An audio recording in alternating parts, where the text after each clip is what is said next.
পরক্রিয়ায় যারা লিপ্ত তাদের ফিরে আসার উপায় কি? পরক্রিয়া থেকে বেঁচে থাকার একমাত্র উপায় হচ্ছে অন্তরের মরিচাটাকে দূর করা। কেমন উপায় মরিচা দূর করবেন? দেখেন, অবিবাহিতদের চাইতে পরক্রিয়ার বেশি করে হচ্ছে বিবাহিতরা।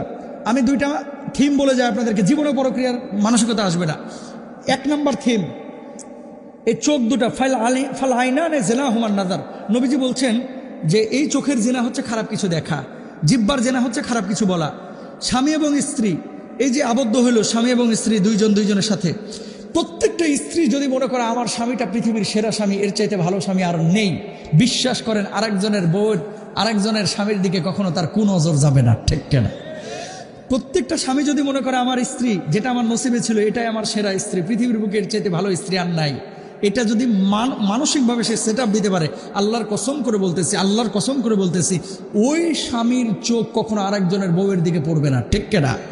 তাকান, গত 1 বছরে ঢাকা সিটির মধ্যে তালাকের আবেদন পড়েছে 56,000। কত হাজার? উত্তর আর দক্ষিণ মিলিয়ে। এখন কি সুবহানাল্লাহ বলবেন না নাউজুবিল্লাহ?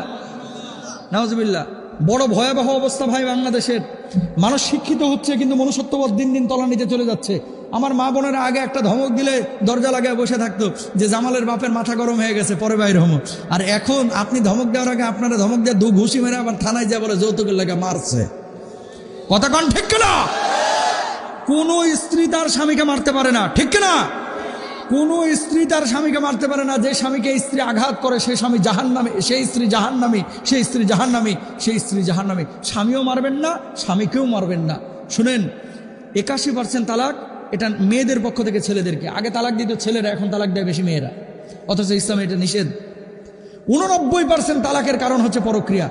ভয়াবহ আকার ধারণ করছে মোবাইলের কারণে পরক্রিয়া। এটা আপনি স্বীকার করেন বা না করেন, এখনই যদি সতর্ক না হন, জামাই বউ আলাদা হয়ে যাবে, বাচ্চাটা পড়বে বিপদে, বাচ্চাটা নষ্ট হয়ে যাবে। তালাকের পরে, পরক্রিয়ার পরে সবচেয়ে বড় বিপদে পড়ে ছোট বাচ্চাগুলো। কথা বলেন ঠিক কেনা? যেই ছেলেটা এত মায়া করে আপনি জন্ম দিলেন, সেই ছেলেটা রাগের বশবর্তী হয়ে আপনি এই ছেলেটাকে হুমকির মধ্যে ফেলে দিলেন। না পাচ্ছে বাপকে, না পাচ্ছে মেয়েকে, মাকে। কি হচ্ছে? ইগো সমস্যা। আমার বাপের কি কম আছে, আমার মায়ের কি কম আছে, আমার চাচার কি কম আছে, আমি কেন এর ধার ধারে বসে থাকবো, আমি আমার মতো সেটেল হয়ে যাবো। আমি ঢাকা বিশ্ববিদ্যালয় থেকে অনার্স মাস্টার্স করেছি। কথা কর না কেন? বৈবাহিক জীবনে কখনো পড়াশোনাকে টানবেন না। আপনি রাষ্ট্রপতি হইতে পারেন, কিন্তু বিয়ের পরে আপনার স্ত্রীর কাছে আপনি স্রেফ একজন স্বামী। কথা বলেন না কেন? কিছু জামাই আছে দেখবেন বাড়িতে ঢুকে দারোগার মতো আচরণ করে। পানি কই, হাত কই, অমক কই, তমক কই। কথা বলেন ঠিক কিনা? স্ত্রীকে এভাবে কথা বলা এটা কাপুরুষতা। নবীজি ঘরের মধ্যে ঢুকতেছে, আম্মা জান আয়েশা পানি খাচ্ছে। নবীজি বলছেন, আয়েশা কি খাচ্ছ? কাল্লা নবী, পানি খাচ্ছি। আমার জন্য একটু রেখো। নবীজি জামা টামা খুলে এসে কতক্ষণ পরে বলছে, আয়েশা পানি কোথায়? কাল্লা নবী, এই যে গ্লাসে। আয়েশা কোন গ্লাসে খেয়েছো? এই গ্লাসে। মুখটা কোথায় লাগাইছো? এই জায়গায় মুখটা লাগাইছি। নবীজি ওই জায়গায় মুখ লাগায় পানি পান করছেন। সুবহানাল্লাহ বলেন। কি ছিল তাদের ভালোবাসা আর আমাদের ভালোবাসা কি? জামাই খায় আসরের জোহরের পর, বউ খায় মাগরিবের।